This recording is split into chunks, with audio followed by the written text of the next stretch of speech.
اب میں آپ کو ہدیہ دینا چاہتا ہوں, قبول کرو گے انشاءاللہ؟ دیکھو آج جمعہ کا دن ہے, جمعہ کی نماز کے بعد, سنتوں کے بعد, نفلوں کے بعد, اگر کوئی آدمی 7 مرتبہ سورہ اخلاص پڑھ لے اور 7 مرتبہ سورہ فلق پڑھ لے اور 7 مرتبہ سورہ ناس پڑھ لے تو اگلی جمعہ تک اللہ تعالیٰ ہر برائی سے اس کو بچا لے گا. عمل الیوم واللیلہ میں یہ حدیث موجود ہے, اور ہر جمعہ کو میں ویڈیو بھیجتا ہوں, لکھ کے بھی بھیجتا ہوں واٹس ایپ پر. اس لیے جمعہ کی نماز کے بعد یہ 3 چیزیں پڑھنے کی آپ اہتمام کریں. 7 مرتبہ سورہ اخلاص, 7 مرتبہ سورہ فلق, 7 مرتبہ سورہ ناس. 1977 میں کسی جنات نے مجھے وظیفہ دیا تھا حرم میں, 77 کی بات کر رہا ہوں.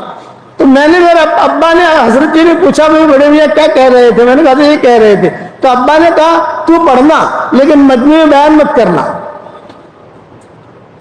تو پڑھیو, تو پتہ نہیں جنتوں کا ٹھکانہ نہیں, کیا وہ کہیں کیا نہ کہیں, حدیث ہے کہ نہیں, مجموعی بیان مت کرنا. میں نے ابا سے کہا نہیں کروں گا, لیکن جب کتابیں پڑھنی شروع کی, کتابیں لکھنی شروع کی, یہ حدیث ملی, تو پھر میں نے مجموعی کہنا شروع کر دیا. اگلے مجھے میرے قریب میں بھی بیٹھا ہوا تھا, اس نے کہا مولوی, جیسے کہتے ہیں نا 1977 میں میری عمر بھی کتنی ہوگی, اس ایک اندازہ لگا لو, تو او مولوی کوئی ہدیہ دوں؟ یہ کہا جمعہ کا دن تھا, تو اس نے یہ بتایا مجھے. اور ہمارے پیچھے پھر حضرت جی ابا وغیرہ سب بیٹھے ہوئے تھے حرم میں, اور میں مطاف میں بیٹھا ہوا تھا. پوچھا بھی کیا بتا رہے تھے بڑے میاں؟ میں نے حضرت یہ.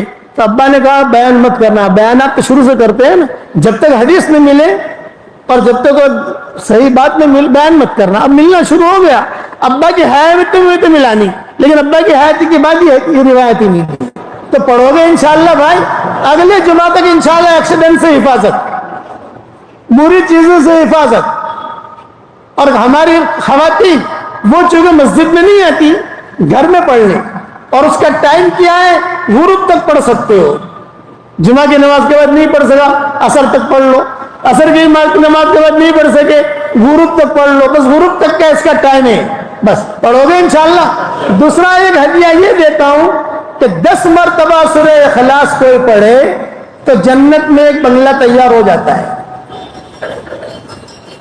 اور 20 مرتبہ پڑھو تو بھائی 2 بنگلے, 30 مرتبہ پڑھو تو بھائی 3 بنگلے. تو آج کل میں کہتا ہوں 313 مرتبہ سورہ اخلاص پڑھنے کی عادت ڈالو, روزانہ جنت میں انشاءاللہ 31 بنگلے تیار ہو جائیں گے, اور کوئی انکم ٹیکس والا آپ کو فون نہیں کرے گا. دنیا میں بنگلور میں اگر فلیٹ لے لو آپ کو فون آتے ہی نہیں آتے, حساب کتاب دو.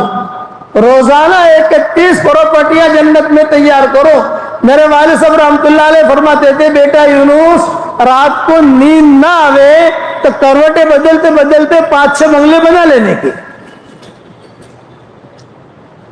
سورہ اخلاص پڑھتے پڑھتے سو جانے کا, اپنے بنگلے میں تیار ہو جائیں گے اور نیند بھی آ جائے گی. اور ابا کہتے تھے جتنا زیادہ سورہ اخلاص پڑھو گے اتنا ہی اللہ کی محبت ملے گی, کیونکہ اس میں اللہ کا نسب نامہ ہے.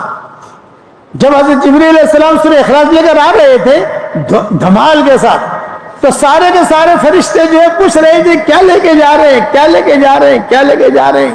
تو حضرت جبریل نے کہا یہ اللہ کا نسب نامہ لے کے جا رہا ہوں.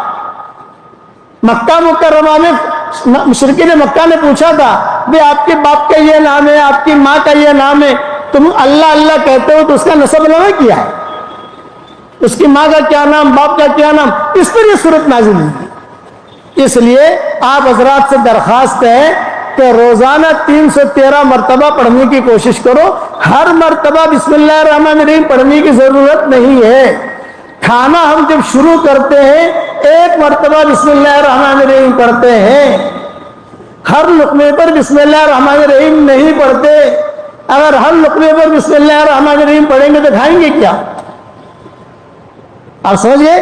اس لیے ہر مرتبہ ضروری نہیں. ہاں ایک ساتھ پڑھو تو کوئی حرج نہیں ہے, ایک ساتھ نہیں پڑھ سکتے, موٹر چلاتے چلاتے 10 مرتبہ پڑھ لیا, 15 مرتبہ پڑھ لیا, ماں بہنوں نے روٹی پکاتے پکاتے پڑھ لیا, تو تھوڑا گھر کا کام کرتے کرتے پڑھ لیا. تو ابا کہتے تھے بیٹا دنیا میں پراپرٹی